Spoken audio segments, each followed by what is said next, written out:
လူဆိုတာတခါတလေကြတော့ထင်ကြီးလေးစားယူသိမှုခံရတဲ့အချိန်ပိုင်းရှိတယ်လို့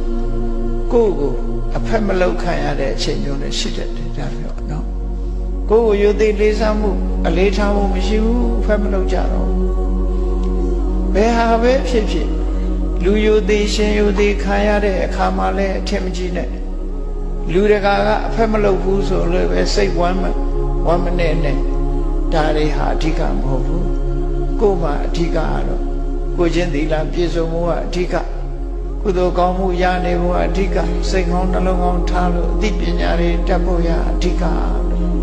ပညာနဲ့သက်မွေးဖို့စဉ်းကျင်သုံးသပ်နေဖို့ကအဓိကအဲ့ဒီကြလို့ရှိရင်လူမသိသူမသိကိုယ်မလေးစားဘူးဆိုဘာမှမလုပ်နဲ့ဥပုသ်ဆောင်လိုက်မယ်နော်တရားနာနေမယ်ပညာသင်နေမယ်ကိုယ့်အကိုတတ်အောင်ကုသိုလ်ရအောင်နေလိုက်မယ်အဲ့ဒါအဓိကလူမသိတော့လေပိုကောင်းတာပေါ့စကားပြောပဲမရှိတော့ပို့ပြီးတော့ကုသိုလ်ရတာတရားအထုတ်ဖို့အချိန်လေးပိုရလာတယ်ဆိုနေလိုက်အဲ့ဒါကောင်းတယ်ပို့ပြီးတော့အခွင့်အရေးရတယ်အရင်တော့မှငါအဖက်လုံးမဲ့လူတွေရှိတယ်အခုဘယ်သူမှအဖက်မလုပ်ဘူးဘယ်သူမှဂရုစိုက်စရာမလိုဘူးကိုထမင်းကိုစားတရားအထုတ်နေမယ်ဆိုစိတ်ဓာတ်မွေးလာအဲ့ဒါလို့လောကဓာတ်ဘယ်လောကဓာတ်မျိုးနဲ့ကြုံဘဝကိုအနိုင်ယူနိုင်ရမယ်လို့သူတို့ဆိုလို့လူဆိုတာတခါတလေကြတော့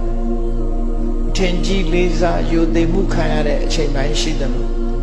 ကိုယ့်ကိုအဖက်မလောက်ခံရတဲ့အချိန်မျိုးနဲ့ရှိတယ်ဒါပြောနော်ကိုယ့်ကိုယူသိလေးစားမှုအလေးထားမှုမရှိဘူးအဖက်မလောက်ကြတော့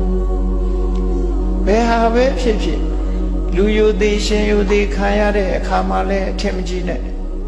လူတကာကအဖက်မလုပ်ဘူးဆိုလို့ပဲစိတ်ဝမ်းမနဲ့ဒါတွေဟာအဓိကမဟုတ်ဘူးကိုယ်မှာအဓိကကတော့ကိုချင်းသီလပြည့်စုံမှုကအဓိက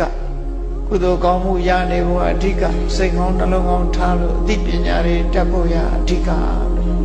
ပညာနဲ့သက်မွေးဖို့စဉ်းကျင်သုံးသပ်နေဖို့ကအဓိကအဲ့ဒီကြလို့ရှိရင်လူမသိသူမသိကိုယ်မလေးစားဘူးဆို